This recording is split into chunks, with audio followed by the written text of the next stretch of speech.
going on, everyone, and welcome back to this week's episode of Outside the Arena with Mac and Griff. I'm Griffin Senek, joined by my co-host Mac Rommel, and welcome to the playoffs, everyone. NFL playoffs wild card week is here. So is my Van Ginkel jersey. I've been talking about it for weeks now on the podcast. I had to buy one. Unfortunately, the Dolphins didn't make the playoffs. We'll get into that in a bit, but I still got to show my boys some love. So I got the jersey. Hopefully, they'll be in the playoffs next year, but I'm going to be repping it strong throughout the year. But today, we are going to do a few things today. First, we are going to start by each doing a playoff bracket. We're going to fill out our own playoff bracket. Then we're going to build Mac's lineup again for the week like we have been. And then we're just going to go through some storylines for the NFL, and we're going to end it with some college football championship talk. So, Mac, you ready to get the show on the road? I'm ready. Let's get right into it. Let's do it. All right. So I'm going to start with my playoff bracket first. And we have blank things here. So we are going to be marking it up ourselves. So we've not really, we've tested this, but we haven't really gotten professional at it. So I'm going to start here. I'll start with Baltimore and Tennessee. I'm going to pick the Baltimore Ravens to win this one. I'm just going to circle for now just because seeding, I'll fill it in after. But I'm going to take the Baltimore Ravens. I just think they're a better team than the Titans. We're going to get into specifics when we actually, go over it. But to me, I know it's in Tennessee, but the Ravens right now look hot. The run game's going strong. Obviously, if the Titans can stop the run, Ravens can be in a rough spot. But I think Baltimore will pull this one out. Going next to Pittsburgh versus Cleveland, I'm going to take the underdogs here. Got to give them some love to the Cleveland Roots, as I like to say. I'm going to give the Browns a victory against the Pittsburgh Steelers. You've heard Juju now talking trash. I feel like that's just going to fuel them. It's kind of a cool story. I feel like I'm almost rooting for the story here with the Browns. With they have a bunch of COVID. They're having their first practice today. We're filming this on Friday at 3 o'clock. They're practicing an hour and a half for the first time all week in their first playoff game in 18 years. So that's wild. But I'm going to take the Browns just for fun here. Give them a little love. And then Buffalo, Indianapolis. I think everyone knows where this is going if you've been watching. And I think Mac will be doing the same. We're going to take the Buffalo Bills. So we'll do a little write-in here for the team. So we're going to have the Bills versus the Baltimore Ravens. Apologies for the handwriting. We are working on the Mac right now, and I'm not a pro at this. Oh, that's not great. And then, okay. That's an L and then E. Got it. All right. On the flip side here, before I go through the AFC, Tampa Bay, Washington. I'm going Tampa Bay. I'm a big fan of Tampa Bay.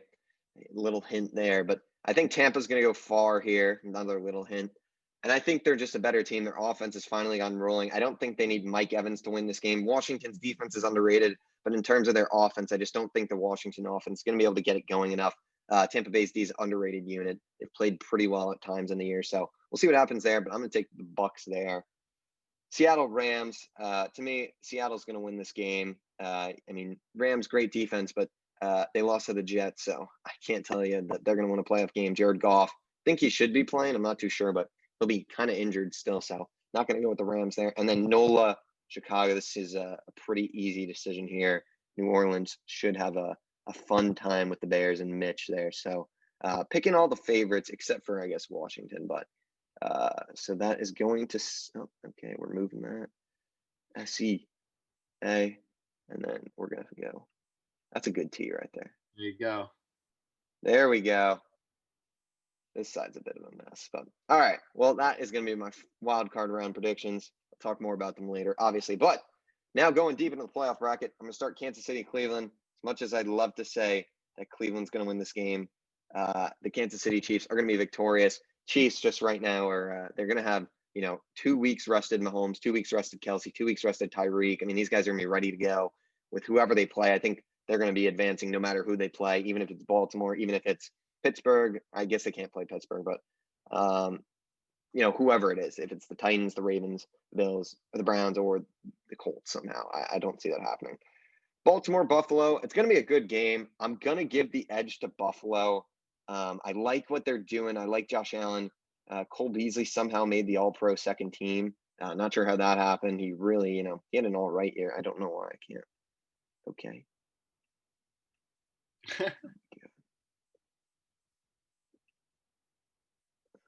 I have to mark up again? Well, I guess There there's we go. Buff. There we go. Yeah, but Josh Allen, those boys have been cruising so far. So I'm gonna pick the Bills here. The defense is solid. Ravens, I just feel like might struggle offensively to keep up with the Bills, and Buffalo. I don't know. I don't think these two teams have played yet. I could be mistaken, but I don't believe they have. I'm gonna start down here. I'm gonna pick New Orleans to beat Seattle, starting in the NFC for the divisional round. I think Seattle's, a team that's solid, but they've just shown to be, so weak at times. Their defense is not the best, and I think New Orleans is going to expose that. And their offense too has also struggled. And the Saints' defense is nothing to joke around with. So I'm gonna give this one to New Orleans. But up top here is the surprise. I'm gonna pick the Tampa Bay Buccaneers here to win against the Green Bay Packers. They beat them obviously earlier this year. I think it's gonna be a much closer game.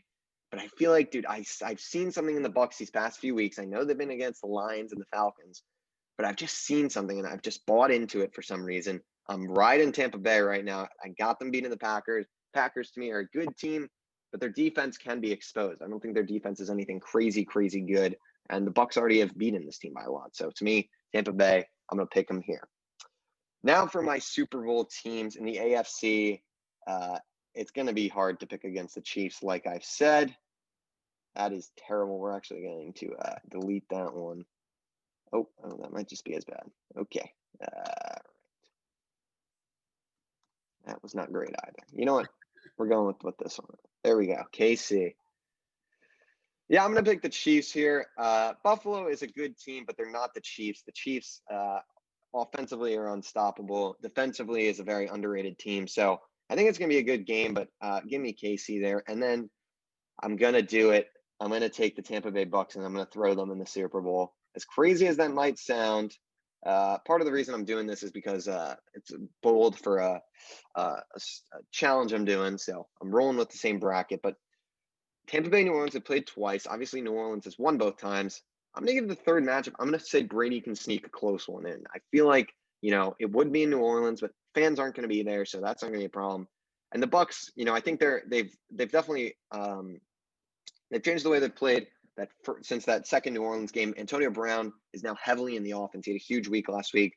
That first week, I believe, was his first game maybe as a Tampa Bay Buccaneer, or one of the first. So, yeah, I think the Buccaneers are going to find their way somehow to the Super Bowl. It's hard to bet against Tom Brady too in the playoffs. I don't know why, but we're going to roll with that. But my champion with a score, I'm going to give the Bucs 22 points here. And I'm going to give the Chiefs 32. Kansas City Chiefs are going to be the Super Bowl champions. That's what I got. I think KC is still the team to beat in the AFC. And I just am I can't pick against this team when, they've just dominated everyone. The only team they've really struggled with was the Raiders. Obviously, they lost week 17, but they really had no players playing, so that doesn't mean anything. I think the Chiefs are going to repeat. I think Pat Mahomes is going to look great in the playoffs. And, yeah, that is what I got for my playoff bracket. So, Mac, why don't you take us through yours now? All right, let's do it. Bring this up. Make sure we got the writing on. All right, let's make sure. Okay, we'll just leave that there. But first game, Tennessee Titans, Baltimore Ravens.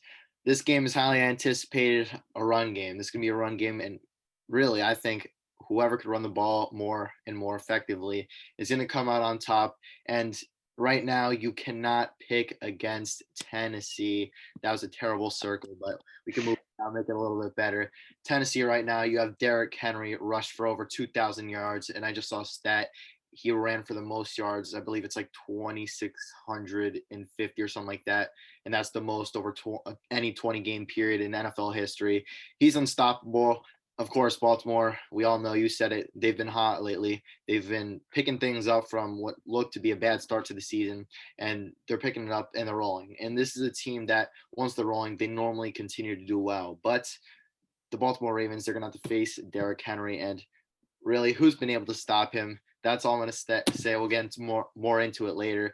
Derrick Henry is going to carry them through this game. Baltimore is going to have a lot of trouble stopping him, but it is going to be a low and close scoring game for this one. Next game in the AFC, that's Pittsburgh Steelers and the Cleveland Browns. Griffin, I know you're that big Cleveland guy, and I am too right now. Everyone hates the Pittsburgh Steelers. Still gonna keep saying it, worst 11-0 team in history. Now we're gonna have to hit a Corvette on TikTok after this win by the Cleveland Browns. Pittsburgh last week they almost came back. They were playing well against the Cleveland Browns. It's kind of interesting. They're playing back-to-back weeks. We're going to see how that affects the game plan for both of these teams. But Baker Mayfield, I'm looking for him to step up this game. You're going against a really good secondary once again, and then, of course, the run game. That's where it all starts. Nick Chubb, Kareem Hunt, but you do have all the COVID problems. But of course, those two are your main keys to success. For Pittsburgh, however, you don't have that run game. I'm not sure how that passing game will look. It's kind of that inconsistent thing where Big Ben will throw for 55 times and put up numbers that look great, but that's only because he passed the ball a lot.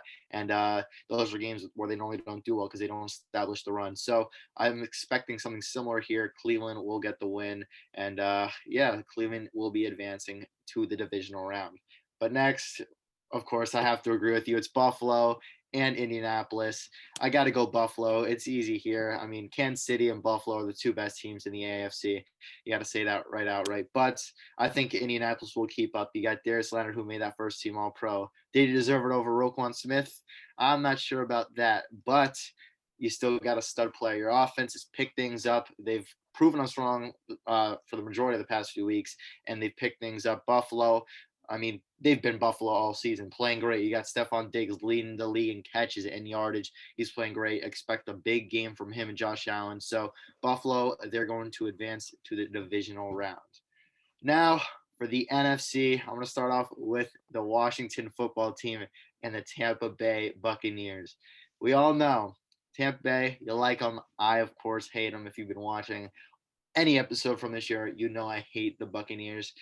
But there's one stat I want everyone to remember, and that's the two 7-9 teams that have made the playoffs have won the first game, and I'm expecting the same thing here. That 2014 or something like that, Carolina Panthers team coached by Ron Rivera, the football team's head coach, they won a playoff game, same record, and the football team, they're going to come out on top, baby. Tampa Bay, they're going to have some struggles on this game. I think this is going to be a low-scoring game, a lot of mistakes on both sides of the ball, but I think Washington's front seven and their pass rush is really what's going to do it for them.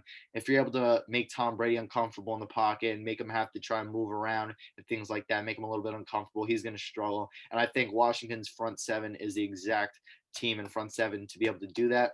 But if they do struggle in that area, Tampa Bay would pretty easily win this one. But the football team's D-line, the front seven has been consistent all year round. I'm not expecting anything less of them. So I'm going to go Washington for this game right here. Now, a division game, not another division game, and this is not a divisional game. I just messed up my word in there. But this is the Seattle Seahawks and the LA Rams. As you said, the Rams lost to the Jets. You can't be confident in them in any game after that. Your team is easily much better, much more talent, and has a lot more talent than the Jets. And you lose them, you find a way. That's on the coaching staff. And that's the main part of the Rams team that we thought was solid. That's the key that was consistent in the past 3 years, no matter injuries or talent. The coaching staff is the core of that. And for some of these games this year, the scheme and the game plan just hasn't been there. So there's no real way you could trust the Rams right now. In Seattle, they started off hot. They were a little bit iffy in the middle, and they came back, and they've been playing well ever since. This game, DK Metcalf, we'll probably get into that later, but against Jalen Ramsey, you're going to have to struggle. You're going to have to see some other receivers like David Moore going to have to emerge to come in this game, but it's not going to be an easy one, but Seattle will come out on top. And last game in the wild card round, and this is Chicago at New Orleans. Messing up my wording again. This one's easy chalk for me. It's New Orleans. You got Drew Brees. This is last year. You best believe he's going to try and win a Super Bowl in his last season with the Saints. Chicago, you can't trust any team with Mitch Trubisky as your quarterback. There's no way. The only thing they have going for them is that defense. If they're able to slow down Alvin Kamara and some of those receivers, they could have a chance, but they're really going to have to start forcing some turnovers if they want any shot at winning this game. Now, for my wild card predictions, we'll start off in the AFC. Let me figure out how we do this. Okay, yeah. So Cleveland, they are at Kansas City. Let me fill this. Okay, that is absolutely terrible. That's worse than mine. That That is is something else. all right. Wow. I don't know what that is, but that's Cleveland. That's Cleveland, and we'll put Buffalo. That's even worse. But Jeez. Tennessee. All right. So we'll start There you off. go. There we go. Tennessee's looking good. But we'll start off up top. Kansas City, Cleveland. This one's easy. Everyone's gonna pick Kansas City. That passing game they have going on, their offense is hitting on all cylinders. And as you said, they've been on a 2-week break. Most of their starters, Travis Kelce, Patrick Mahomes, they're going to come out red hot, rested, feeling well, no soreness, no pain. They're going to be ready to go and win this game. And that's 2 extra weeks of film time that they have to study for this game or any opponent that they were going to be playing. But Kansas City Chiefs, they're going to be ready for this game. They're going to come out on top. I wouldn't be surprised if it's over a 10-point win for them at how hot they are. But yeah, so that's they're going to the AFC Championship game for me. And now Buffalo at Tennessee. I'm a Tennessee lover. I want to pick them so bad, but Buffalo has to win this game.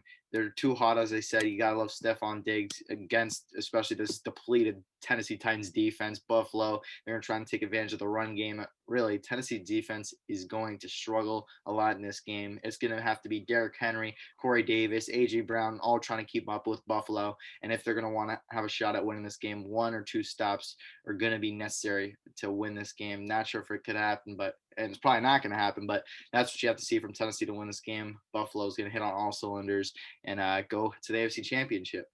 But now we got Washington, and they are going to play Green Bay. We're just going to – oh, my gosh. Oh, my gosh. That's as best as you're going to get from me. And then Seattle will be playing – oh, my gosh, again. Oh, boy. Oh, okay. All right, that's Seattle. We'll just leave it. And then they're playing in New Orleans. I don't know why this thing has like its autocorrect for writing, but okay, we'll just go with it. And we'll start off Green Bay, Washington. Washington, they got their 1 win. They had their moment of glory. They're not winning. Don't even need to give a reason for it, but Green Bay is going to win this game pretty easily. And Seattle, New Orleans, I can't pick against New Orleans right now. This is the team to beat in the NFC. I think actually, I'm not going to. Yeah, you know what? You're going to see in a second. New Orleans is the team. They're going to win. Seattle, they've had their struggles, and this is a team they're definitely going to struggle against, especially defensively. New Orleans is a very high-powered offense. Seattle is going to have to stop them in the pass game and run game, which is something they haven't been able to do all year. But Seattle could have a shot at keeping up with New Orleans in this game offensively. Just going to have to take advantage of some of those matchups on the outside. But it's going to be a struggle for the Seattle Seahawks to win this game. New Orleans is going to come out on top, and they're going to be playing for a shot at the Super Bowl. Now, AFC Championship predictions. This is for the Super Bowl. And once again, easy. Kansas City, as you said, maybe I could write it a little. Yeah, that's not happening. A little bit better than you this time. Oh, that's okay. Maybe it auto-corrected for me. Solid. There we go. Kansas City, they're a better team, just high-powered offense. Their defense, as you said, underrated. Their scheme is just perfect for everything going on, all the players they have. It's going to be impossible to beat. But Buffalo, in the next few years, they could become the team to beat in the AFC once Kansas City and their cap problems after all those big contracts play. But now NFC playing for the Super Bowl. And as I said before, New Orleans is how did that even autocorrect to an arrow? New Orleans is the team to beat. This is going to be a great game, high-scoring game, and Alvin Kamara is going to be the key factor in this game, especially any running back versus Green Bay is going to be the key factor. Green Bay is going to have to keep up. They have corners, so you may be able to shut down Michael Thomas and some players on the outside, but this game is really going to be won through checkdowns for New Orleans. Green Bay is going to have to keep up offensively, which I think they could do, but New Orleans is just going to be able to get a stop or two that'll make the difference in this game.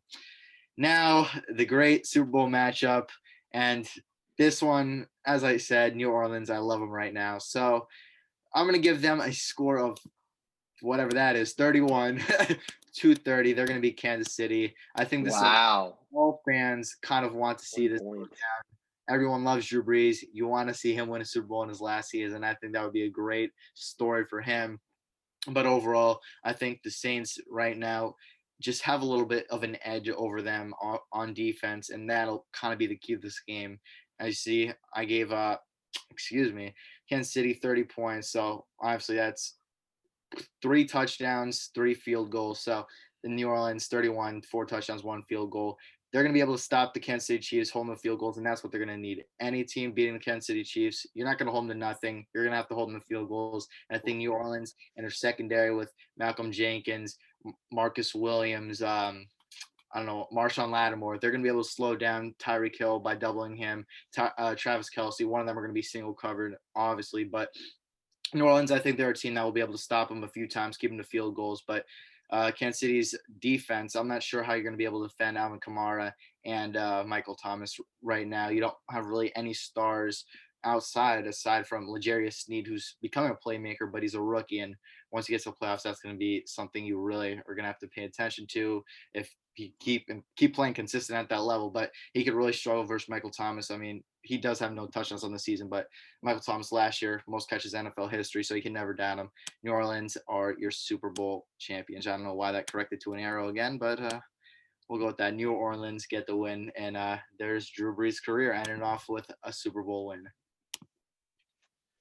So Max got the AFC is honestly very similar for us. The only difference we have is that you have the Titans over the Ravens, but the NFC, I got the Bucks in the Super Bowl, and you got the Saints, and you got the Saints winning. I've got the Chiefs. So honestly, fairly different brackets for the both of us, but we'll see what happens. We'll maybe we'll figure out some point system or something. We'll just see who's more accurate. I mean, it will really come down to the NFC team, but. Yeah, so that does it for our playoff bracket. We'll check in with that maybe towards the end of the playoffs, see how we did. But I think now we'll do your lineup. So if you want to pull that up, we can build your fantasy lineup for the week, even though it's a little different. You said, right? Yep, a bit different as you see. 3 games only tomorrow's games. It's only Saturday's games, so this is a bit different. I'm not sure if they're going to update this after tomorrow. We're going to pick Sunday's games or not, but right now it's just Saturday's game. So we're going to have some slim pickings here, and this money could go out pretty fast. Maybe if Sunday's games come out, maybe we'll do we could hit OTA clips for that or something like that. See that on OTA clips. Go check that out on YouTube. OTA clips. We got Griffin put out 2 episodes on there, 2 more brief episodes. So if you're looking for a little summarization of some bigger storylines and things like that, that's where you're gonna want to go check it out. OTA clips on YouTube. Please go subscribe, like, and comment on those videos, and let us know anything you guys want to see over there as well. But yeah. So our lineup. This is very slim pickings for tomorrow. Sheesh. This is wild. This is weird. So Jonathan Taylor's 36. Wow, this is. There's Buffalo too, so that probably avoid him. Sheesh, this is weird. Oh my god. I mean, a guy who I'm low key liking, J.D. McKissick. I don't know how he's been doing the past few weeks, but I know he's been doing well. I think. Yeah, 20. Oh, no, because that was good. All right, so we want to stay away from McKissick. I mean, Jonathan Taylor for 36 is. He's going to have a good game. I kind of like Cam Akers against Seattle. Yeah. That was my I think that might be. Yeah, put him in. Plug him in. Wait, is Antonio Gibson, is he going to play? Listed questionable. He should be active, yeah. He played last week. Yeah. I think we put him. That might be our number 2 right there, I think. Yeah, I agree. Probably the best 2 options. One of the cheapest options too they could put in, but cheap. The one is definitely a little bit broader. You got some studs out here. I kind of like Antonio Brown after last week. I'm not gonna lie. Yeah, versus Washington, put up some good. He really went off. He's been playing well. Yeah, last week he got that little paycheck from getting those 11 catches. He did. Congrats, AB, for getting that little or big paycheck, as most people would want to say instead of a little. But yeah, I think. Plug AB in there. I think that probably is going to be a momentum shifter for him and the team, putting up great stats last week. That's definitely going to change the eyes and change the scheme a little bit, try and keep more focus on him in the game plan. So that's pretty solid. I mean, I like Diggs here, but we could also look at like a second team All-Proer in Cole Beasley too. Cole Beasley. Honestly. Out. Oh, he's out. Wow. So he's questionable. That's weird. So he was out last week. And it's Okay. his. Do we avoid him? Yeah, probably. Just because. I mean, Or do we we could want go to with take a big money? Diggs. I mean, maybe we go. Maybe Diggs is our big player. You think you want to put him in? Yeah, I think we might have to. All right, Diggs. We got 20 average for the rest. We still have defense to pick. But defense. What's defense this week? Let's see defense. Oh my, 13. Oh wow, I like that. Yeah, I same. love that. That's the best That's one. probably the best one to pick on And the cheapest too. the. All Yeah. right. Maybe tight end, just to because I don't know what tight ends are this week. Okay, Ooh. they're not that bad. Who could we go? I mean, Hollister. what's he been doing? He seems like a good cheap. Oh yeah, no. I don't know. What about Dawson Knox? I feel like Dawson Knox is always solid. Has he been doing okay here? I don't know. Yeah. Gerald, what's Higbee and Everett? Which one is? Definitely not Everett. No. Who's Higbee? Oh, there we go. He's Logan Thomas might have to be the pick. I agree. That's at 22 average you're sitting on, and he's been playing. Yeah, He's definitely got to be the I pick. think we have to. You want to get quarterback out the way as well? Yeah, I think we have to. Who's it? Oh my. Is Goff not playing? Is Goff out? Ooh. I thought I saw he was gonna play. I don't know why. I mean, I'm sure he's gonna, but like, Who knows how? who else do we? I'm trying to think. Phillip. I mean, Philip for 22. We might have to do that. Yeah, just for money purposes. I'm spending Even though $8. it's against our defense, but then I guess if he does well, then at least it offsets. Yeah, probably the cheapest. All right, so we got 2 players left. I mean, if we do like a Beasley, and then if you just swap, if Beasley doesn't play, maybe we just throw in. Oh, but we have Diggs now, so we can't do that. Yeah. We need to pick 2 guys that add to 45. You trust Robert Woods or Cooper Kupp if it's a hurt Goff or not even Goff? I don't know about that too. I mean, we might Cooper Kupp for 19. I don't hate. Wait. Or you could even go like Josh Reynolds for 13 or something weird. Cheaper. No. What's even more for 11? Nah. Yeah, definitely down there is gonna be worth it. Huh? Like Cooper Kupp. What's Cooper Kupp done? 10 last week. That's actually not that bad. Yeah.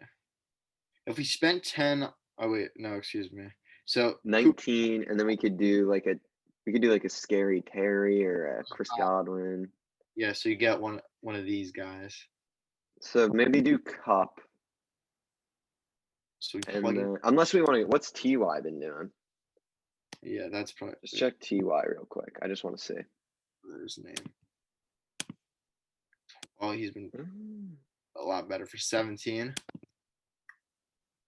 Do we want to? I mean, that's like Trey White though. Yeah. Trey White, T.Y. Hilton. I mean, what's the difference in players from 26 to 28? We should probably check that. See if it's even worth it. So you got a DK. But I don't even know if we want that against Ramsey. Yeah. Godwin, McLaurin. I think it's probably best for Godwin or McLaurin at this point. Yeah. If we go McLaurin, is there like a 15 defense that we could pick? I'm just curious. Football. Washington. And I don't think that'll be as good. Wait, and then yeah. Can we bump up any of these positions? I don't know. Probably not. I mean, we have the best receiver, best tight end. Yeah. Maybe we got Lockett instead of Kupp. Maybe we do that. Yeah. He'd probably get more. Oh, yeah. 27 last week. He'd definitely get more looks than DK on Ramsey, too. Yeah. You want to do that? Yeah, let's do it. So we'll put All lock. right. So put in Lockett and then put in Terry McLaurin. All right. Okay. So let's read it off before we send it in. We have 3 Washington offense. That might be an issue, though. Oh boy. Let's see. All right. So right now it stands Phillip Rivers, Cam Akers, Antonio Gibson, Antonio Brown, Stephon Diggs, Tyler Lockett, Logan Thomas, Terry McLaurin, and Bills D. Yeah, I guess we have to do that. The only thing I don't like is the three Washington people, but I guess we have to just ride them. Yeah. Honestly, these are Antonio Gibson. He'll probably get a few looks in the red zone. Terry McLaurin, he's consistent. Logan Thomas. I mean, do I we feel like want to do like a Robert Woods instead of a McLaurin, maybe? I don't know. I'm just trying to think right now. What's like Robert Woods been doing? Just to get some diversity in there. Oh, Yeah. yeah. What's McLaurin? Oh, where the hell? Oh, there we go. Yeah, he's more consistent. All right. We'll keep it. We'll hope they all go off, I guess. But Yeah. whew, that's an interesting one. But if there is one for Sunday that comes out, we will film it. It might just be Mac. I might be on there. It might be someone else. Who knows? But if one comes out, we'll definitely post that for OTA clips. So like Mac said before, make sure to subscribe. We've got 2 videos out there already. We're going to be trying to post multiple times a week at least on there. So stay tuned. Yeah, it's a great place if you just want, just breaking news, not to sit through the whole hour-long pod. If anyone is sitting through this, we really appreciate it, obviously. But OTA clips, different style of content, honestly, just as fun, maybe even more fun. So we'll see what happens. But these pods aren't going away anytime soon. We can tell you that. So that will take us to talking about football itself, which I guess I forgot to pull up. I thought I had it pulled up. So let me pull that up real quick. And then we will get on the road with that. So we got this. Boom, boom, boom, boom. All right. Okay. So real quick, we will, I guess, touch on a few of these games from last week. Obviously, the whole Eagles Nate Sudfeld situation, we already have covered that on OTA clips. So if you're interested in that, go check it out. We had perspectives on there from an Eagles fan, a Giants fan, and a football team fan. So that was really interesting to see. Mac was not featured on that one, but still a very good discussion. But I have to bring it up, Mac, just because actually we'll talk about the man that I'm wearing the jersey of first before we go to your Dallas Cowboys, the Miami Dolphins and Buffalo Bills. And, we talked last week on the podcast about if Tua is a bust right now.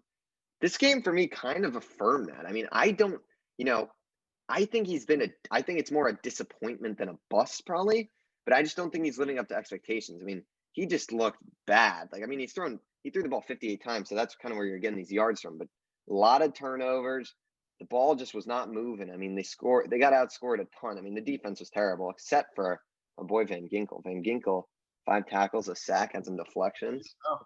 We rep. There it is. Sure. But, I mean, Miami, really rough game. Devontae Parker played good, but Myles Gaskin, I don't know what happened with him. He was not a factor really in the run game. And Buffalo, really good performance. They proved they can run the ball, they can pass the ball, they can do anything. So Isaiah McKinney had a really, really good game. He might even have a punt return. He did. So he had 3 total touchdowns. Big game from him. Bad game from the Dolphins. Mac, what were your thoughts on this? And I mean, going back to the discussion last week, has your opinion of Tua changed a little bit? Are you a little less confident of him after this? Yeah, as you said, I think the way you put it is the best way. It's more of a disappointment than a bust. He's not terrible, but he's nowhere near what you would expect out of a top 5 pick. Tua right now, he seems more of a developmental guy. Maybe in a few years he'll become good. He's never going to be great right now, is what it seems like. That could obviously change, but right now it just doesn't seem that way. In this game overall, Dolphins, it was a terrible performance. Like, defensively and special teams is really what's been special about this team. They've been consistent. They're doing it and hitting out every part of their team. And this game, they were unable to do that at all. Buffalo dropped 56. They scored, as you said, the punt return.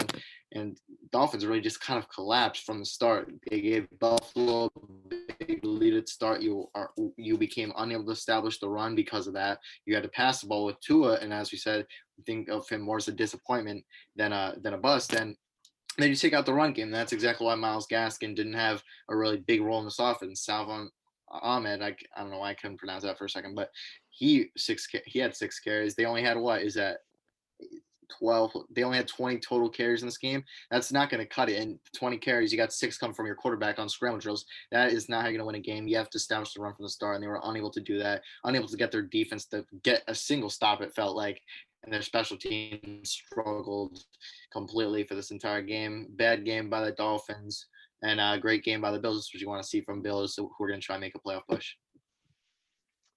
Yeah, I mean, I don't really have too much more to say on that.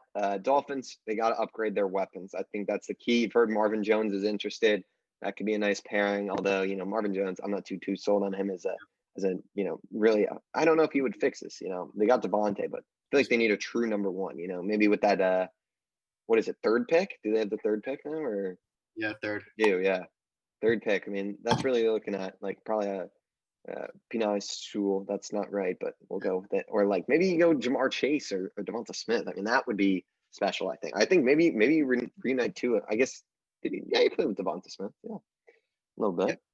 Yep, that freshman year championship game touchdown to Devonta Smith. I saw that on Instagram before. So they got the little connection going. Something they could that the Dolphins probably looking into. Yeah, for sure.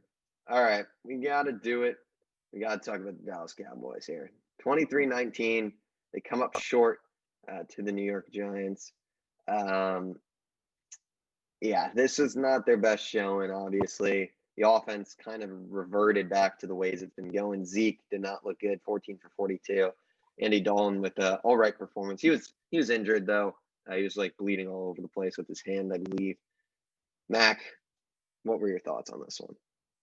I mean, just bad performance all around by the Dallas Cowboys. There was only one player who kind of did some good things. That's the safety, Donovan Wilson, young player, has a lot of bright spots for the future. And he's going to be a key part of that defense. But overall, poor game by the Dallas Cowboys. Not what you would expect coming off that little hot streak that they had offensively and defensively. But there's really not much to say about this offense, this team. Really, it's just a same thing that they've been doing all season. They give the fans hope as they do every year, and then they collapse at the end. Even a Mike McCarthy team without Jason Garrett collapses. But you do have to remember, Giants have Jason Garrett, and they did well at keeping the Cowboys out of the playoffs once again. So Jason Garrett is very good at keeping the Cowboys out of the playoffs. But Giants, they played great. They played how they had to play to win this game. Daniel Jones played pretty well. He had that one interception off a drop pass. Evan Ingram, I mean, he's clearly a problem in that offense. Many drops. I mean, He's a Pro Bowler. It makes no sense. Robert Tonyan clearly deserves that spot. Evan Ingram, I mean, he's a player who, if I honestly was the Giants, I'd try to find a trade partner or even cut him at this point. He's not really helpful at all in this team. He's actually what the heck is the word? He is. Yeah, he's kind of a hazard. He's a liability, to say the least. Liability. Liability. And he's unable to do his job. He drops open passes. He causes a lot of problems, and that would have been a big problem for the Giants in the playoffs. If you get a reliable tight end, or if you have more reliable hands, then the Giants could have done so much more against this Dallas team. The Cowboys wouldn't have got that touchdown. That could have been another touchdown the Giants' way. But overall, Giants' great performance, especially defensively. Leonard Williams, who balled out.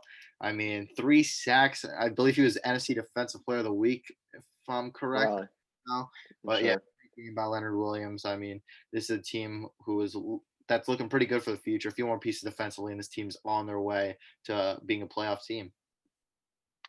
Yeah, I mean, Leonard Williams, man, this guy, went from the Jets. He was a bum, and now he's, one of the top, ends in the league. He's going to have a big payday. It's kind of crazy, but props to him. He's really improved his game this year. And yeah, like you said, Cowboys just a disappointing year in general. A lot of injuries. Seems like they put it together, but then they had their chance, obviously, but wouldn't have mattered. Football team obviously got the win, so maybe it's good for you that you got your heartbreak out early in the day. But yeah. That's all we got for that one. In terms of other games to talk about here, I mean, I guess we can touch on this Rams game because this was a weird one. Yeah. So obviously you have John Wolford, the guy who's never made he's never thrown a snap, taken a snap in the NFL.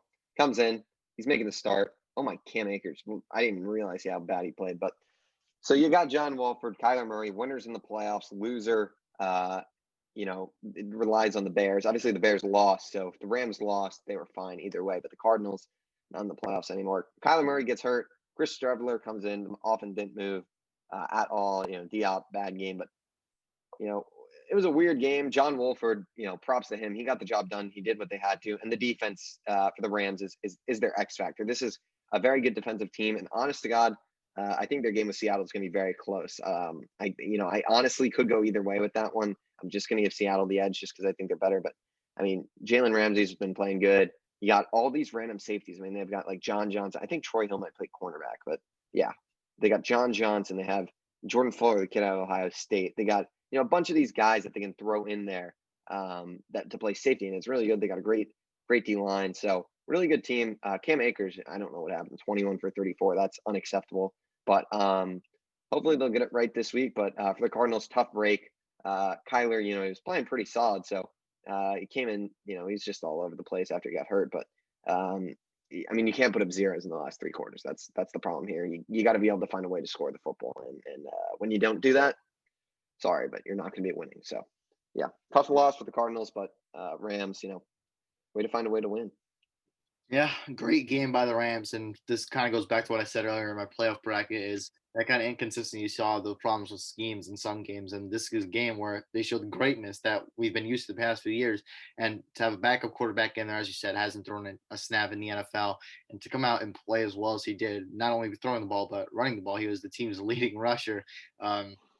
He just came out, did his job, and did what he had to do to win. He took advantage of every opportunity that was there.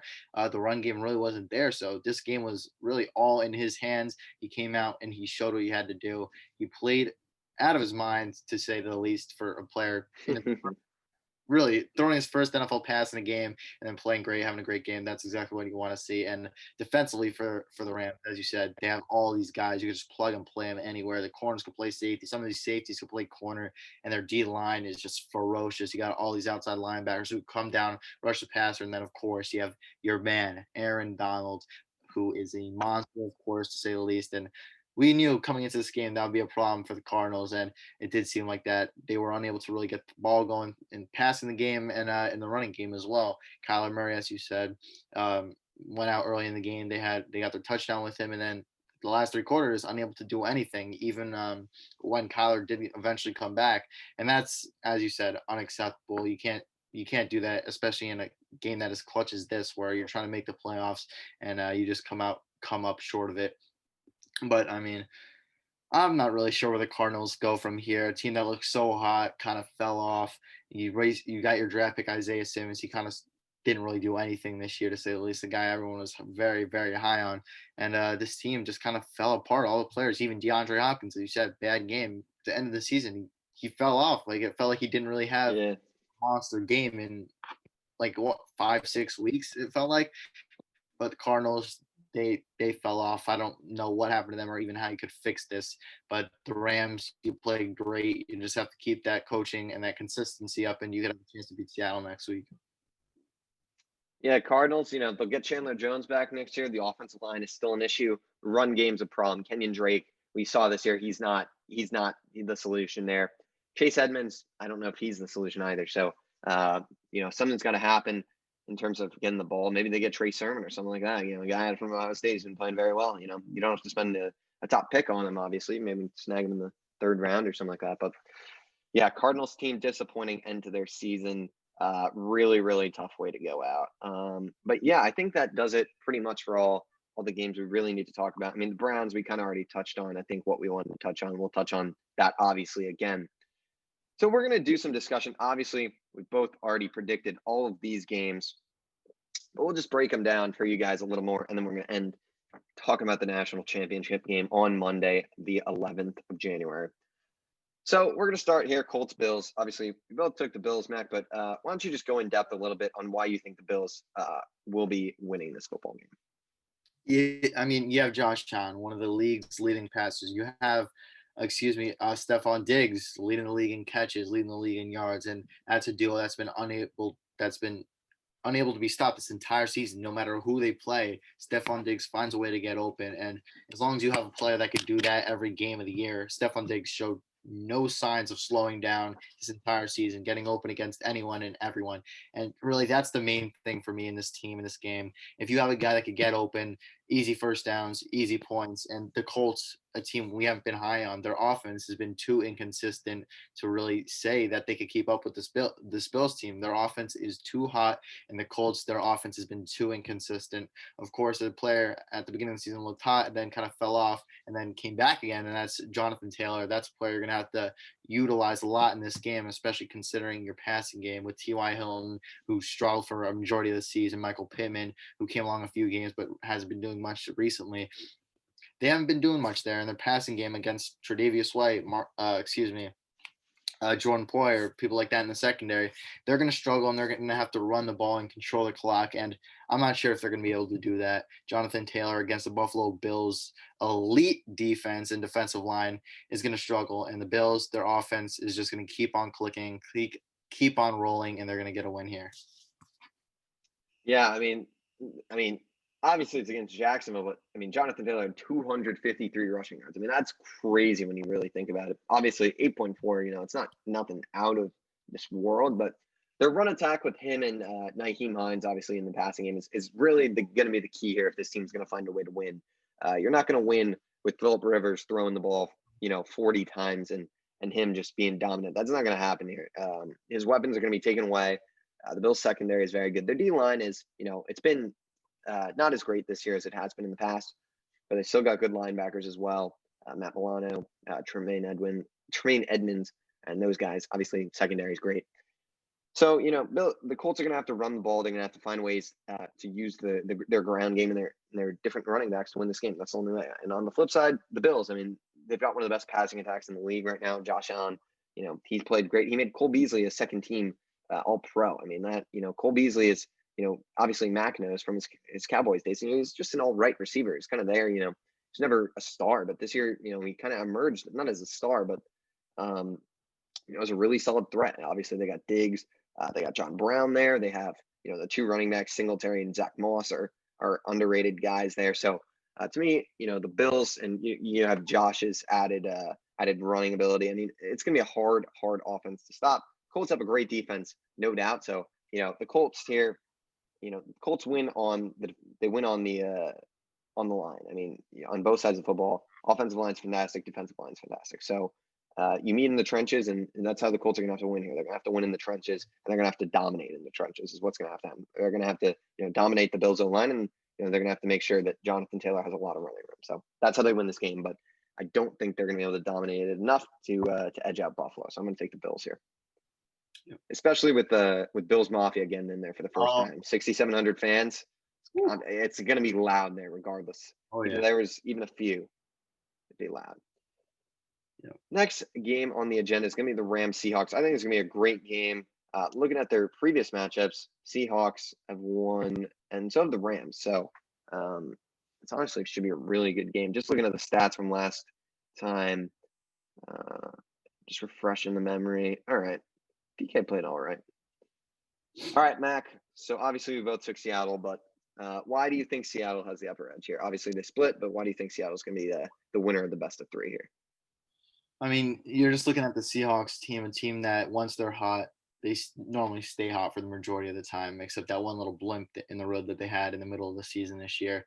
You have Russell Wilson, a quarterback who has a ton of experience in the playoffs specifically, and that's really the knowledge that is needed to win some of these playoff games, just based off the knowledge he has and the experience of reading defenses and how games should be played in the playoffs. That just automatically will elevate this offense to a new level. Then you have your back, Chris Carson, who you're going to really need to utilize as a blocker this game. Seattle Seahawks, their offensive line, of course, it's not the best. That's one of the main problems that they've had the past few seasons. You're going to have to use Chris Carson, Rashad Penny. They're going to have to be used as blockers to control this Rams front seven, as we talked about before. You have all these guys who will rush passer. You can interchange. That's what's so special about this Rams defense. So you're going to have to find a way to use your tight ends and running backs for blocking to win this game. But on the outside, as we said, DK, we think for excuse me, but you could probably agree with me on this. But DK, he may not have the best games going against Jalen Ramsey, so you're going to have to see a player like Tyler Lockett, who was very hot at the beginning of the season and kind of slowed down. He's going to have to emerge, and I think this is a team he got to emerge against. You have cornerbacks like Troy Hill, a rookie, going against a veteran in Tyler Lockett. That's automatically a mismatch once again in the playoffs. These rookies, they're not experienced with it. They don't know the pressure that they're under, and it really will hit them when they're starting to play the game and starting to get in the rhythm of the game. And that's an advantage in place where a receiver specifically like Tyler Lockett would take advantage. So I think Seattle has the edge offensively, and then defensively, Seattle, they're going to struggle. This can be a high scoring game, a close scoring game, but the Rams, the main reason I didn't pick them, aside from the coaching problems and their consistency, is Jared Goff. If he plays, he's still fighting and battling that injury. If he doesn't play, of course, that's obvious. A backup quarterback isn't going to beat the Seattle Seahawks in the playoffs. But really the main reason, an injured quarterback, an injured Jared Goff, is going to really struggle against this team. You're going to have to run the ball a lot, and I'm not sure if you're going to be able to do that with the inconsistencies of Cam Akers, as we pointed out before.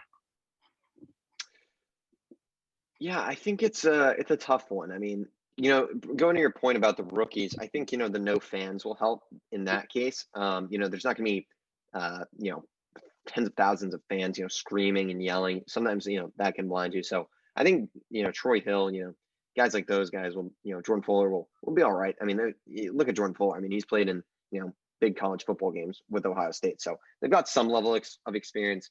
But I still think Tyler Lockett's going to have an advantage. I'm not going to disagree with you there. But to me, Seattle's just overall the better team. I think, Rams offense, to me, it's nothing special. I think Jared Goff, he's going to have to have success in the passing game. Cam Akers is going to have to play well.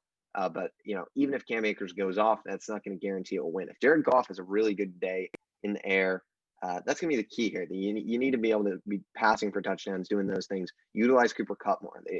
They don't use Cooper Kupp enough. Use Cooper Kupp, use Robert Woods, get Cam Akers involved in the run game. That's going to be how you win this game. Looking at their pass games, they scored 9 points and 23 against Seattle. That's not going to cut it. Seattle's going to be coming out guns a-blazing. Russell Wilson is going to be ready to go. They just beat, I believe, the Niners in Week 17. Yeah, so obviously the Seattle offense has slowed down, and the team is severely taken a step back. But Russell Wilson seems to always get it done in the playoffs, so I'm not going to pick against him. If the Rams are winning at halftime, pack it up though. I mean, Sean McVay has never lost when he's leading at half. So the Rams are winning at half. If the Rams are winning at half, congratulations, Los Angeles. But otherwise, I'm too confident in Seattle here, so I'm going to go Seahawks. But it could be close. I think it'll be close, and it honestly might be low scoring. Honestly. All right, this one we disagree on. I got a Super Bowl team in this. My Buccaneers, I guess. I'll adapt them for now, which is weird. I'm Jets guy, but for some reason, I bought in. But Mac, I'm gonna start with you. The home team, football team, your NFC least rivals, I guess you could say now. You talk about the front seven. Obviously, Chase Young, those kind of guys. Chase Young has been playing lights out this past month. He just won the NFC Defensive Player of the Month. How does the football team win this game? How does the football team win this game, Mac? Let's do that. All right, so you're looking where this game's being played. First things first, it's in Washington. They get their home game. That's big. You're not going to have many fans, but of course, you saw what those fans do. They're loud. They've been loud the past few weeks, and it kind of seems making a little bit of an impact. I mean, of course, not much with the limited amount, but that's obviously a little bit of a factor and benefit for them there. But you look at Alex Smith, something that the Tampa Bay Buccaneers pointed out. They're not playing that whatever record team. They're playing the 4-1 football team with Alex Smith. The Alex Smith football team is 4-1. They're red hot. You have Antonio Gibson, who this game you're going against a team with stacked linebackers. You got team that could rush the passer with Shaquille Barrett, and that's obviously going to be a struggle. But you have your first team All-Pro, a right guard, and Brandon Sheriff, and that's a big help just that offensive line in general. And Antonio Gibson, I think, just because of that, not because of that, but their offensive line, they're going to be able to do some things, and you're going to be able to utilize him inside and then even outside in the passing game, a few swing passes, and that's how they're going to have to win this game. The Buccaneers, they're a high-scoring team. You're going to have to win with these short passes, and I think that's what the football team will excel at, and especially once you're able to get that ground game going. We know what Terry McLaurin can do on the outside, especially against the Buccaneers, what he'll be able to do. Play action, once that's established, they're going to have Terry McLaurin's going to be red hot, and Logan Thomas, who's been playing fairly well the past few weeks, is going to have a big factor, especially once they get that run game going, which I expect they do. But defensively, this is the main thing, as you said, the front seven. That's where I'm all in and what I'm really looking at for this team. Tom Brady, we know, look at his speed. He's clearly a quarterback. He likes staying in the pocket. And if the Washington football team front seven is able to get a little bit of pressure on him and make him go outside the pocket, he's still great, but does he have that speed to get away from these fast, flashy DNs, defensive tackles, and linebackers? No, he doesn't. So a few of those plays, a few game-changing sacks is really going to be the difference in this game. And the football team, they showed they could do it week in and week out, and I'm not doubting them here against the Buccaneers, even though it's a playoff game. The Buccaneers, on the other hand, I know they're going to get that the football team is going to get abused in the passing game. Of course, Chris Godwin, Mike Evans, and Antonio Brown, they're going to get abused there. But And Gronk. Yeah, Gronk as well. But that run game and pass rush for the Washington football team is going to win it for them. It's going to be a close game, but I have to give it to the 7-9 team. Have a little fun here because all those losing teams, the two so far, have won their first playoff game, and I can't root against that. So to your point, I'm just gonna, just because trying to win the argument here. There will be no fans that they'll play in front of, so that's one thing gone. Here's my thing. Washington, they're going to win this game. If they're going to win this game, it's going to be through possession time. That's the only way. You're going to have to keep the ball out of Brady's hands. You're going to have to dominate possession. You're going to have to run the ball effectively because we know Alex Smith. He's going to be, he's not throwing deep passes. He's not doing any of that. He's throwing, short check downs to like McKissick, Logan Thomas, Terry McLaurin, Antonio Gibson. You have to dominate in the run game. That's going to be the way they win this. And to me, with, the Buccaneers, with Devin White, with, two second-team All-Pros and Devin White and Levante David. Those guys are elite. Shaq Barrett, like you said, these guys are going to be able to stop the run, I feel like, enough to that, but where the Buccaneers have the ball enough. And, the Buccaneers offense these past few weeks, let's just look at it. It's been the best in the NFL. They're dropping 44, 47, 31, 26, 46. This was the low of their season. But outside of that, they've been in every game they've played. They've played good teams, and to me, this team has really got a chance to win the Super Bowl this year. I have them in the Super Bowl, but to me, Washington is just not going to be on the same level as them. Their front seven's great. I expect them to get some sacks, but I think Brady's going to be cognizant of that. Kind of reminds me a little bit of back in I forget what year it was, but the year of Super Bowl 50 when they played the Denver Broncos. Obviously, they lost that game, but that was the year where Von Miller was dominant. He would get it for quarterback in a matter of seconds. So we'll see what happens. Brady has struggled against guys like that, like Von Miller. So if Chase Young can have that effect, could be a good day in Washington. But the offense for Washington is what worries me here. So I'm gonna lean Tampa Bay. Obviously, like I've said, I think they'll win by 10 or so, but it could be good. It could either be. I think it could be a close Washington win or a Bucs blowout. I think it'll be one of those two, probably. Yep, I agree with you there. I had to choose that close Washington win now. Yeah, no, I respect that. So why don't you take the lead for the Sunday games? All right, Sunday games: Baltimore Ravens at Tennessee Titans. First, I'm taking the lead on this one, so I'm going to toss this one over to you first. You have the Baltimore Ravens winning. Why do you have them, and why do you think their run game may be more dominant than the Titans? J.K. Dobbins has really hit his stride recently. Just looking at the past few games, last week against the Bengals, he had 160 rushing yards, 2 touchdowns. You go to the Giants game, 11 for 77. They got Gus Edwards. Lamar's rushing. That's the key here. This team has finally gotten their run game going, and when they do, it's kind of unstoppable. Obviously, Tennessee beat them last year in the playoffs. I think the Ravens are going to be a motivated team. The Ravens were the favorites last year in the AFC. They were 14-2. I believe, or something like that. And everyone was like saying they would win, and they got humiliated on national television. So I think they're going to be motivated. They're not the top dogs in the league anymore. This is a team with the chip on the shoulder. Lamar has got to prove that he can win in the playoffs, and I think he's going to get his first playoff win here. Tennessee, obviously, the team runs through Derrick Henry, and Baltimore, when these two teams played earlier in the year, didn't do a good job of stopping him. Derrick Henry had 133 rushing yards. It was a close game, but I think they'll be better prepared for him today. They've already faced him once, which is definitely going to help here, but it's going to be a good game. I think Baltimore is just going to ultimately pull it out. But I mean, it really could go either way. I think Baltimore is just the better team, so that's why I'm leaning Baltimore.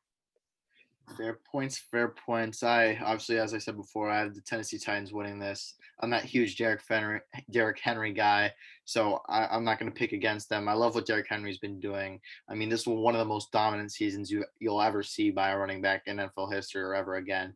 And it's just amazing to say. I gotta say that we were able to see that in person and live through that. But the Titans overall, you're not gonna be able to stop Derrick Henry. You may be able to slow him down, but there's no way you're stopping Derrick Henry. And that's the main thing about this team. No one's really able to stop him. He gets shut out in the first half, have 20 yards or something like that, and he'll bounce back in the second half somehow. He's a motivated player, and that's a key part of this team. And as I said, I love it once the Tennessee Titans get the ground game going and then complement the pass to that. You have A.J. Brown, obviously the star. He's been a star the past 2 years. And then Corey Davis, and this is really the player who I think is going to be a key factor in this game. He broke out this year, a guy who was a top 5 pick, a former top 5 pick, and he really didn't come along at all until this year. And that's a player you're going to have to be looking at, a guy who didn't really play well against this team last year, and he's going to have to break out and play well today or tomorrow, whenever you guys are seeing this. But the Titans defensively, they are going to struggle. You're going to the Baltimore Ravens run game, which, as you said, been a lot better. J.K. Dobbins has balled out. Lamar Jackson has kind of figured out what to do. But the Ravens also, as you said, they're coming back. They're motivated to try and get this win, but they are at Tennessee. And the Titans, they were able to figure it out last year how to stop them. They were able to figure it out at the beginning of the year how to stop them. And once again, I think they're going to figure out a way to stop him. Again, I think once a team figures out how to control Lamar Jackson, it's kind of a thing that has seemed to stick. They continue to control him in future games. And Lamar Jackson, I'm not sure how long he'll be able to run against most of these teams in the NFL for. So Titans, they're going to win this game through the run game and controlling the clock. Defensively, they're going to struggle, but ultimately, I think they'll come out on top. Yeah, I mean, all fair predictions. I think for me, honestly, just thinking about it, Ravens defense, is going to be probably the X factor here. If they can, slow down that Tennessee offense, Tennessee is, they're going to have to do good things. Last year, the Ravens defense didn't slow down Tennessee. That's why the Tennessee Titans won. So, yep. Yeah, that's all I got. So. All right, now we got an NFC matchup also on Sunday, and this is the Chicago Bears. They're going to New Orleans to face the Saints. I'll start this one over with you. It's a pretty easy pick for both of us, I'd say, though. Yeah, it's pretty easy. I mean, the Saints are, like we've said, one of the best teams in the NFC. I've got them in my bracket in the championship game for the NFC. You've got them in winning the Super Bowl. So, to me, the Bears are just not, 8-8 team. They're just all right. Somehow got their way into the playoffs. But Mitch Trubisky, he's going to have to be near perfect to win this game. He's going to have to be, honestly using his speed a little more and his running ability more than he usually does. We're going to need a big game from David Montgomery if the Bears are going to win this. Allen Robinson's going to have to be playing good. I mean, everything's going to have to go right. Defense, if the defense plays bad, Bears fans should turn the TV off. If their first drive, if Drew Brees is just lighting them up. But I believe Mike Thomas is returning. Kamara should be playing.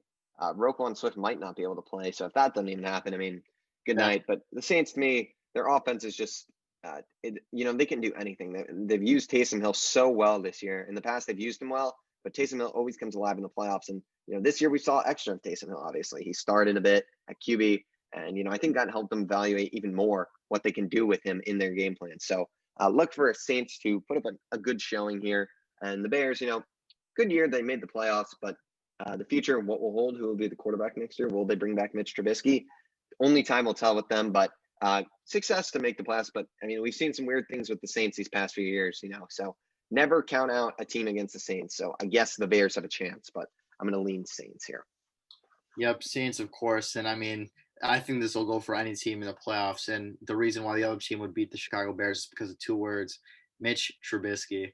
It's as simple as that. I mean, a quarterback who had one good season, fell off immediately after that. Their offense, I think you need a Mitch jersey. I think you need a Mitch jersey for fun.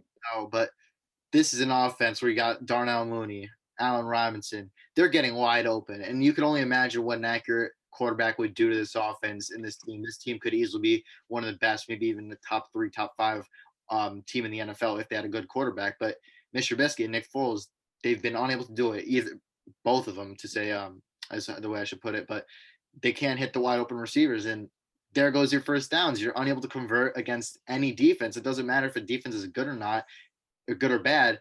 If you're unable to hit an open receiver, there goes the entire drive. It doesn't matter, and that's the main thing that's going to cause them this game. And you're going to get to the defense that's not bad, they're good, and you're going to struggle, especially against the elite secondary. This team is going to struggle offensively, and the Saints defense could wreak havoc. And on the other hand, I'm excited for that Bears defense versus the Saints offense. Maybe we could see Alvin Kamara get shut out, and we're going to have to see players like Emmanuel Sanders emerge outside and get some plays made. But overall, I think this is just going to be the Saints defense wrecking the Bears offense, and that's how they're going to win this game. Yeah, I mean, I don't got too much more to say than that. I think you put it pretty well. Yep. And last wild card game of the week, and this is the Cleveland Browns. Your Cleveland Browns. I mean, I've adopted them now. I guess the Jets have just gone. We'll see what happens with them now. Yeah, I think you're gonna have to become a Browns fan from now on. Those Jets. Maybe. We're gonna have to see what happens this offseason. Maybe we'll see a little bit of change in Griffin over there. But at Steelers, of course, I'll let you take the lead on this since you're your new team. I'll put it. Yeah. So I mean, this has a really, really rough chance to be a rough week for Cleveland. You trade your superstar in baseball, Francisco Lindor, to my New York Mets. Obviously, he's gone. Cleveland Browns and Ohio State play in the span of 2 days together in championship playoff games.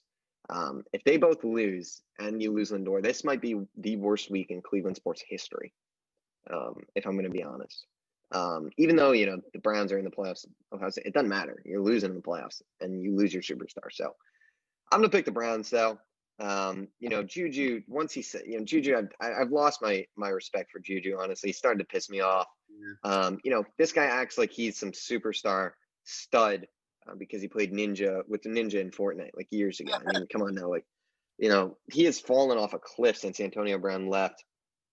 And he's out here saying, "Oh, they're the same team as always, bunch of gray faces." Like, come on, dude. Like, Myles Garrett's a gray face. He's gonna be if Denzel Ward plays, I don't know if he is, but that would be huge help. It should really delay the game with Stefanski out. I mean, that's a tough blow. Talking about the Browns, briefly with the COVID stuff, they're gonna have a lot of key guys out. Joel Bitonio not gonna be playing. He's huge for them. I believe he was second team All-Pro. First team All-Pro, though, Jack Conklin's still there, as well as second teamer Wyatt Teller. They got J.C. Treader center and Jedrick Wills on the left. So still a good O-line. And like we said earlier a little bit, Nick Chubb, Kareem Hunt is the key.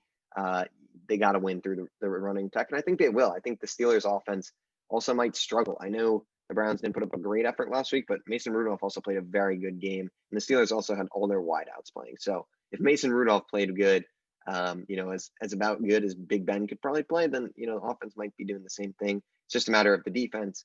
It's going to be a lot different for the Browns this week. So I think the Browns will be able to overcome it. I think it'll be a cool story, and I'm kind of picking and just rooting for them to at least get one. So part of my hope is that they'll just get one, and then Kansas City will treat them to a nice awakening. So I'm gonna stop talking because I've talked for a lot now. So yeah, Cleveland Browns are gonna win this one. All right, yeah, I have the Cleveland Browns, and honestly, for me, this pick may be more of me hating the Steelers than picking the Browns. Yeah. But I picked the Browns. I'm going to stick with it.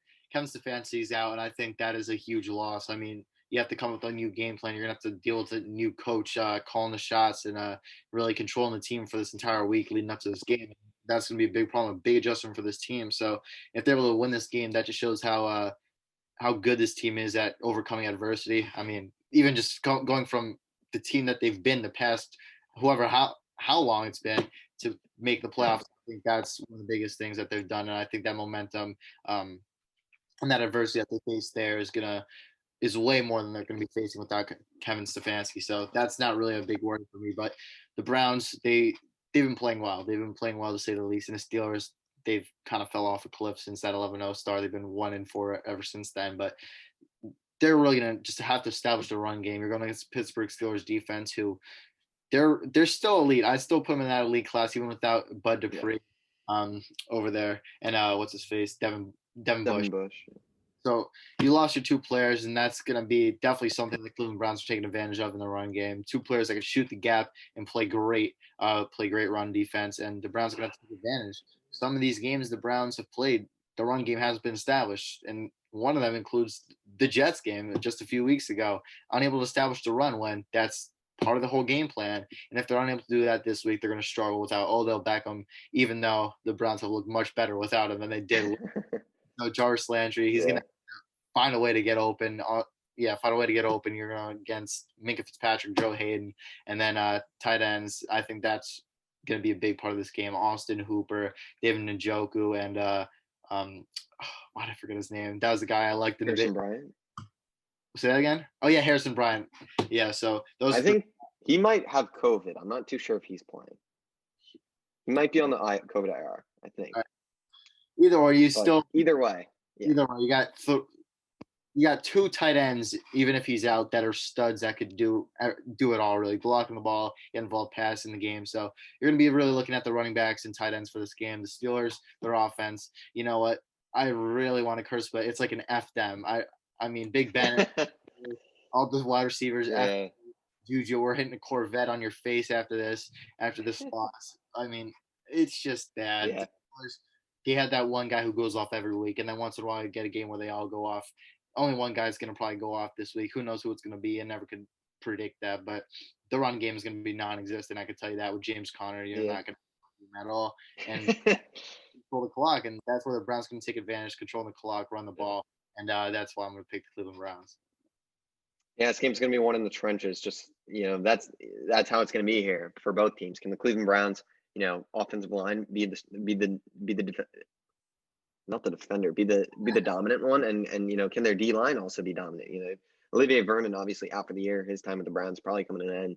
So you've probably seen his last game in a Browns uniform. But Sheldon Richardson, Myles Garrett still going to be playing on there. So BJ Goodson's back this week, big addition back for them on the linebacking core. So we'll see what happens. Obviously, it'll be a weird one without their head coach. But now, we've talked about the playoffs. Now we're going to talk about the college football championship.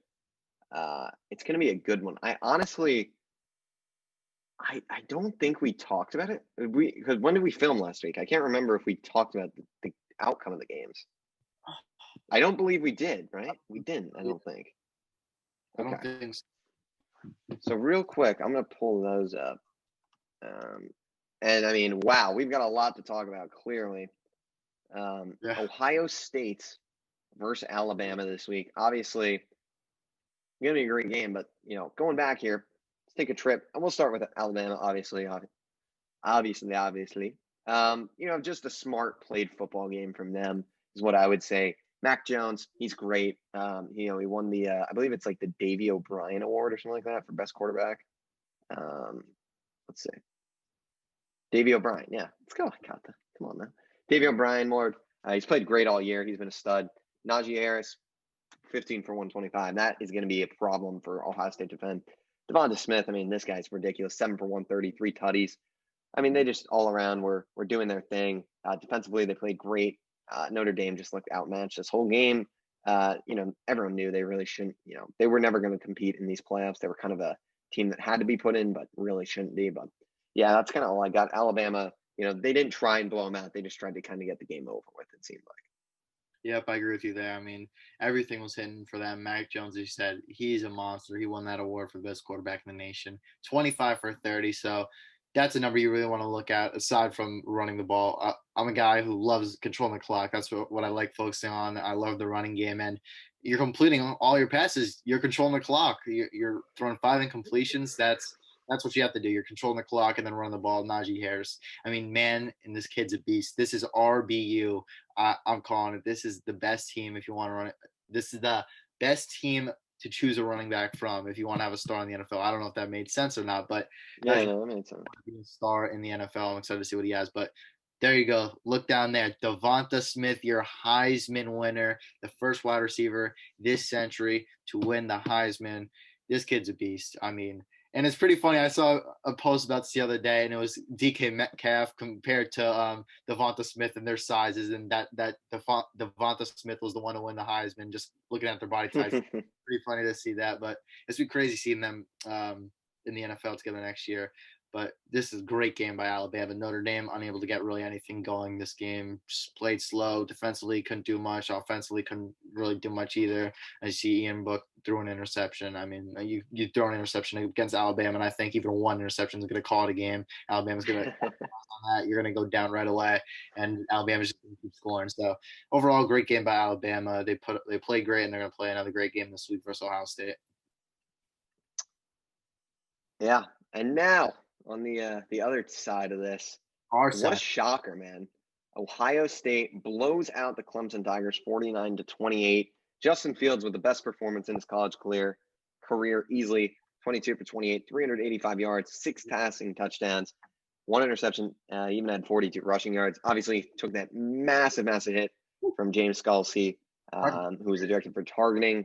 Kind of, a lot of calls in this game were really interesting. That it was kind of similar to some of the calls that screwed Ohio State over last year, the targeting and then the fumble as well. These were the right calls that had to be made, but it was interesting to see them come back up and actually be made right this time. So that was interesting. But I'm going to start here. The Buckeyes really, really looked good. And, the key here, Travis Etienne was a non-factor. 10 carries, 32 yards. If you look in the championship game last year, I mean, Travis Etienne was a monster in terms of, I don't know if it'll come up. I don't think it will. So unfortunately, I can't pull up that right now. But Travis Etienne was a monster out of the passing game. And you see here, like 464, he was okay. They couldn't stop Cornell Powell. I believe Sean Wade was on him, or he was on Amari Rodgers. Sean Wade is terrible. But Trevor Lawrence, overall number 1 pick, I really was not impressed with what he threw out there. Ohio State put the pressure on, and one thing I could just notice, I think the casual fan could watch this, is that under pressure he kind of panics. He overthrows the ball. He overthrew multiple times in this game in terms of when he's under pressure. Sure, you could say he's throwing it out, but you got to be able to handle the pressure. And obviously had 2 turnovers, fumbled the ball multiple times. They recovered it once, I believe. So bad game from Trevor Lawrence. I don't understand it. Because he had that really weird one. So, but I mean, screw that. Let's talk about Ohio State here. 31 for 193 from Trey Sermon. This guy is a beast. Me and Mac talked about it. This guy has got NFL talent. You just look at the size of him, the speed, the quickness, his strength. He's got everything you want. Kind of a mini Zeke on the low. He's kind of got that same build, maybe even more dominant. I mean, he's really, really coming to form these past few days. And, Chris Olave, getting him back was huge. The deep ball was functioning well, 6 for 132, 2 touchdowns. And the tight ends, they used the tight ends super well. Jeremy Ruckert and Luke Farrell, those guys, Ohio State has not really used the tight ends too much this season. And to see those 2 guys come out for 3 touchdowns, they ran some really great plays. I mean, that one where Fields was running to his left, and he stops, pivots, and throws to Ruckert over the middle. Great play there, set up. Obviously, the deep ball was near perfect for Ohio State. And yeah, I mean, I don't got too much more than that. Way to control the run game from them. Getting to the quarterback, Jonathan Cooper, and Haskell Garrett, 2 studs right there on the D-line. And yeah, that's kind of all I got on this game. Yeah. Yep, I agree with everything you said there. Clemson, as you said, the casual fan. I mean, I noticed that about Trevor Lawrence under pressure, but yeah, he did not look great under pressure, and that's gonna be something he's gonna be having problems with in the NFL. And honestly, I don't know why. This just made me think of. I mean, is there a chance if Justin Fields balls out the national championship game, wins it, and just blows up the combine, does he somehow take over that number 1 spot for some reason?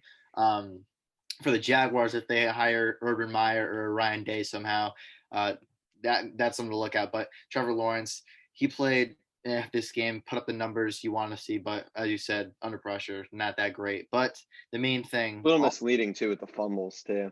Yeah. Yeah. He had a few of those, few fumbles, not the best, not what you want to see. And that's kind of something we saw with Carson Wentz and specifically against my Cowboys that one week. I mean, just Trevor's the next Carson. just dropping. It's not really, they're just pointless and dumb fumbles. So I'll just say that to put that out there to say the least. And then Travis Etienne, as you said, this kid is normally a monster. He had a historic season last year.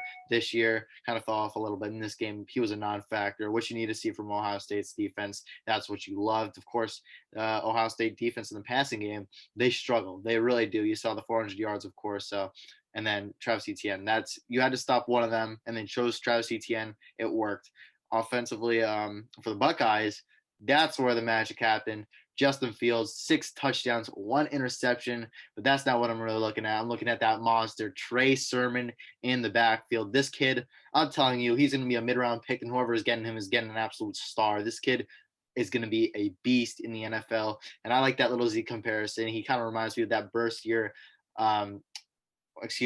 year Zeke, and that's what I'm seeing from Trey Sermon right now. So he's going to be a monster in the NFL. I'm excited to see what he has, but this is the second game straight where he's put up 190 plus. It's just absolutely crazy how he's putting up this in the playoffs against Clemson, who's a very good team and normally a pretty good defense as well. But the main thing I'm looking at here is that effect of Chris Olave and Garrett Wilson. Chris Olave was not playing against Northwestern the previous week, and that was a problem. Garrett Wilson could not handle that number 1 spot, but Chris Olave came back this week, and that's when things started to click for this team. And I'm not sure how I'm trying to put this, but Garrett Wilson, he's not a number 1 receiver. I'll put it that way. Chris Olave is kind of the star of this offense in the passing game. And Justin Fields, I said I think he has a chance if he plays well this week. And if all the right things fall into place, he could somehow end up being the number 1 pick of the Jaguars. That's kind of the main thing I'm looking at. He didn't have a number 1 receiver versus Northwestern, and he struggled this week, but 2 weeks ago, and then this week he gets his number 1 receiver and he balls out. So he has to go to a place where in the NFL that has a number 1 receiver where he could strive and have a reliable target. But Trey Sermon, I don't even know where I'm going right now, but You're going back to Trey Sermon. You're like, oh, I love this guy so much. He's a monster. I'm falling in love with him. Even as a let's just get Trey Sermon, please. Like, I don't care. Any team, just watch this kid. He's a monster. You're gonna want him. That's all I'm saying. Ohio State just played great out of this world. Yeah, I mean, I swear Chris Olave has been on this team for like 6 years now. I mean, he's been prevalent ever since he came in. But we're gonna talk Buckeyes Clemson or Alabama Crimson, I should say. I'll start here honestly. Before we go into our game predictions, we'll break down the game and then we'll say who we think's gonna win. It's going to be a rough one for Ohio State. This Alabama offense has been moving the ball really well. It's a lot better than Clemson's offense, regardless of what you want to say. Mac Jones, Devontae Smith, Najee Harris.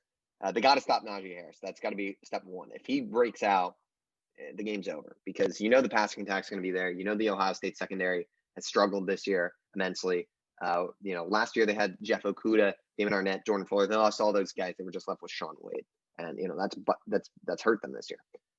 So Alabama's going to dominate the passing attack. If they get Jalen Waddle, he's a game time decision. I read right now, but Ohio State's going to be in some serious trouble if Jalen Waddle comes back for this game. Him and Devonta Smith. I mean, with Najee Harris, you could probably give them the trophy. I would say honestly, I would not feel confident in Ohio State if Jalen Waddle is playing. I mean, those are 2 first-round superstar speedy receivers that Ohio State is going to struggle immensely against. On the flip side of this game, Ohio State, they're going to win through the trenches like they did against Clemson. The D-line got to show up. They got to put a lot of pressure on Mac Jones. Obviously, Alabama's got a great O-line. They've got, kids like Alex Leatherwood on there. A bunch of other dudes who are studs and forgetting their names. But Ohio State, Haskell Garrett, Jonathan Cooper, those guys are going to have to dominate. Pete Werner's got to play good again. Tuff Borland's going to play good. Offensively, they got to keep it going. They got to have a similar performance. Trey Sermon, if Trey Sermon plays bad, they won't win. I'll say that right now. Trey Sermon has to play good for this team to win against Alabama. I mean, you're gonna have to run the ball well. That's just they've done a great job of doing it in these past 2 weeks. Alabama, we'll see if they're ready for Trey Sermon. And if he gets shut down, there's too many for me in this one. Ohio State is going to have to put a near perfect performance to win this game. It's going to be a tough game. Clemson, I was not as sold on them, but Alabama has beat a lot of good teams. I mean, just look at the schedule of these guys. I mean, they've played Texas A&M. They blew out Georgia.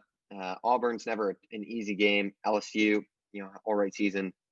They beat Florida. They beat Notre Dame. I mean, these guys have played great all season. Obviously, Ohio State has probably beat the better team out of teams they played with Clemson. So you got to go there. But for me, for Ohio State to win this game, Justin Fields is going to have to put up a fantastic performance. Trey Sermon's going to have to play really good.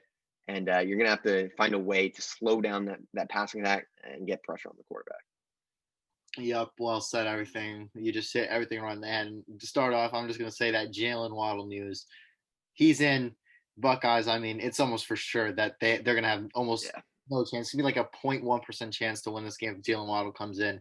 But the main thing with the Buckeyes, you're looking at a player like Sean Wade. You have him outside. That's not what.